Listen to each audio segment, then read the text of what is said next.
Eh bien salut tout le monde, c'est AZK. Aujourd'hui j'avais envie de vous parler un petit peu des runes. Alors pas parce que j'ai trouvé le nouveau truc sur lequel il faut investir, à vrai dire j'en ai un peu rien à foutre des runes, je suis complètement passé à côté et justement j'en ai profité, je vous ai fait un petit post sur X pour vous demander ce que j'avais raté. Alors le post je l'ai posté il n'y a pas très longtemps donc il y aura peut-être d'autres retours plus tard, mais c'est pas très grave, le principal c'est surtout d'amener quelques réflexions autour de ça, vous allez voir. Donc on va commenter un petit peu, on va regarder un petit peu ce qu'il y a dans les commentaires.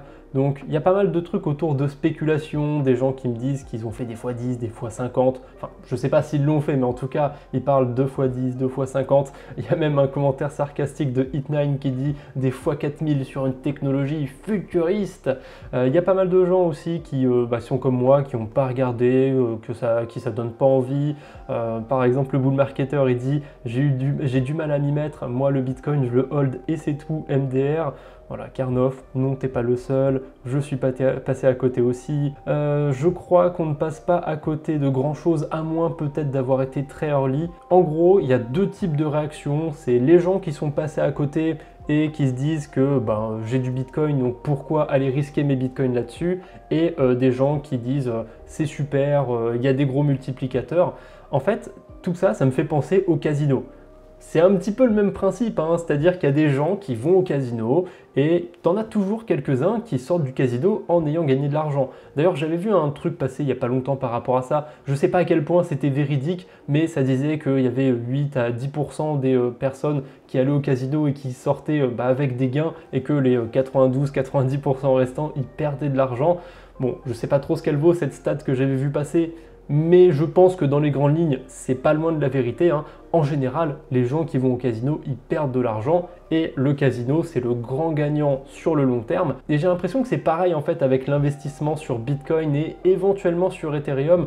On en reparlera un petit peu après, mais Bitcoin, il y a eu les ordinals qui sont tombés il n'y a pas très longtemps, c'était en 2023, même si je crois qu'il y avait déjà des papiers sur le sujet avant ça.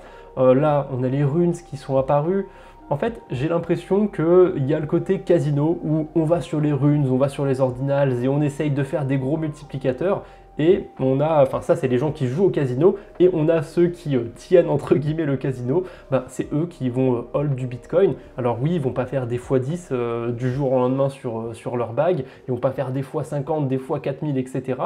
Mais sur le long terme, ils ont quand même une expérience de gain qui est beaucoup plus élevée que ceux qui vont aller sur le casino. Ça ne veut pas dire qu'il ne faut pas du tout s'intéresser aux runes, aux ordinals ou quoi que ce soit. Je ne suis pas là pour vous dire c'est de la merde, n'y touchez pas, etc.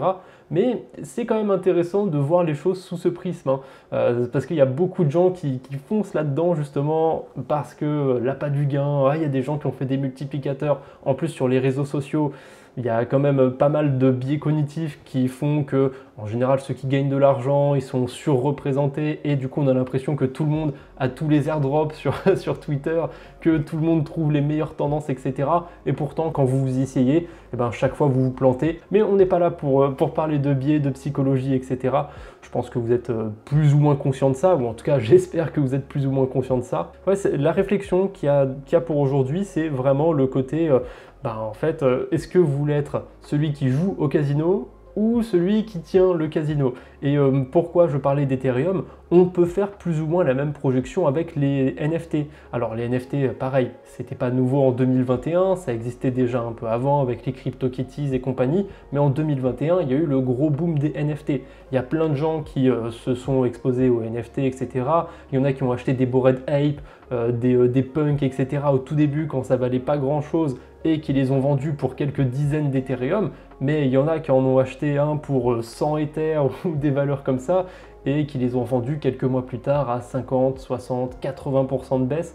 Ça arrive, il n'y a pas que des gagnants malheureusement dans le casino et le marché crypto c'est pareil.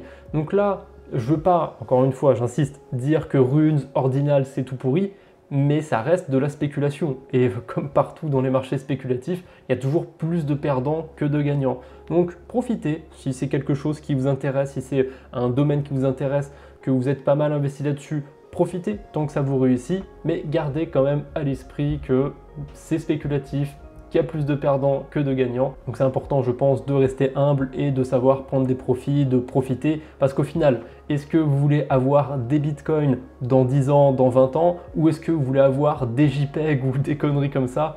Je pense que la question, elle est vite répondue, comme on dit. Allez, c'est tout ce que j'avais pour aujourd'hui. J'espère que cette petite vidéo vous aura plu, vous aura fait réfléchir un petit peu. On se retrouve bientôt, j'espère. D'ici là, portez-vous bien. Salut tout le monde!